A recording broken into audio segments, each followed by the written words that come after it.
Hello बच्चों, आइए प्रश्न को देखते हैं। प्रश्न है, स्तनीय फेफड़ों का बहुत बड़ी संख्या में सूक्ष्म कूपिकाओं में विभाजन हुआ होता है, जो कि श्वसनिकाओं में खुलने वाली कूपिका वाहिनी को घेरे रहती है। यह व्यवस्था हमारे विकल्प है। कूपिकाओं में संवातन की एक आकारगार प्रणाली है जिसमें अवशेषी वायु बहुत कम होती है। विकल्प बी है, कूपिकाओं में संवातन की एक आकारगार प्रणाली है जिसमें अवशेषी प्रतिशतता बहुत अधिक होती है।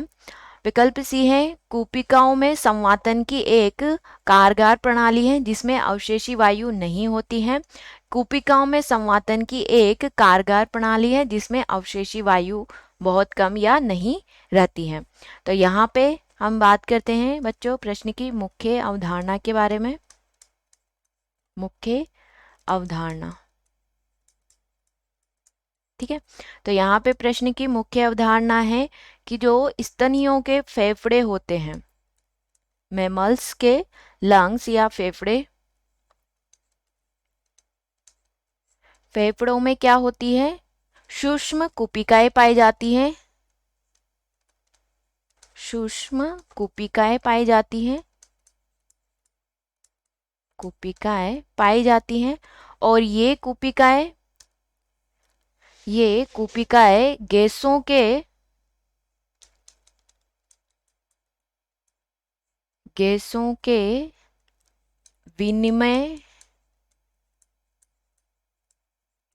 के विनिमय के लिए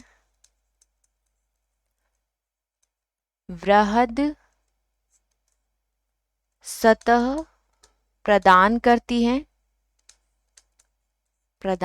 करवाती हैं ताकि गैसों का विनिमय ज्यादा हो सके, ठीक है। और ये जो कूपिकाएं होती हैं, इन कूपिकाओं में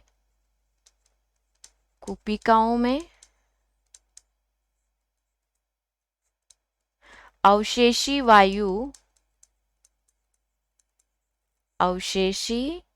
वायु बहुत कम या नहीं रहती है,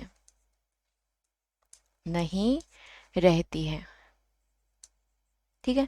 तो यहाँ पे हम विकल्प देख लेते हैं। अपने विकल्प हमें क्या दिए हुए हैं, ठीक है।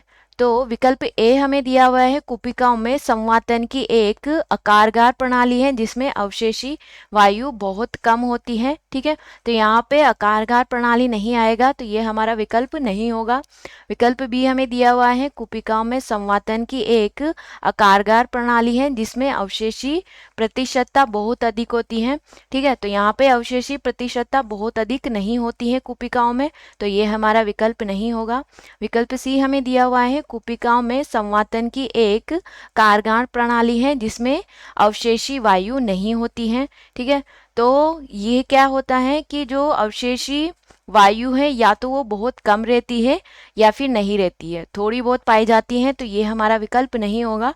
विकल्प डी हमें दिया हुआ है, कूपिकाओं में संवातन की एक कारगर प्रणाली है जिसमें अवशेषी वायु बहुत कम रहती है या नहीं रहती है। तो विकल्प डी हमारा क्या होगा? उचित उत्तर होगा। आशा करती हूँ आप इसे अच्छी तरह समझ गए होंगे। धन्यवाद।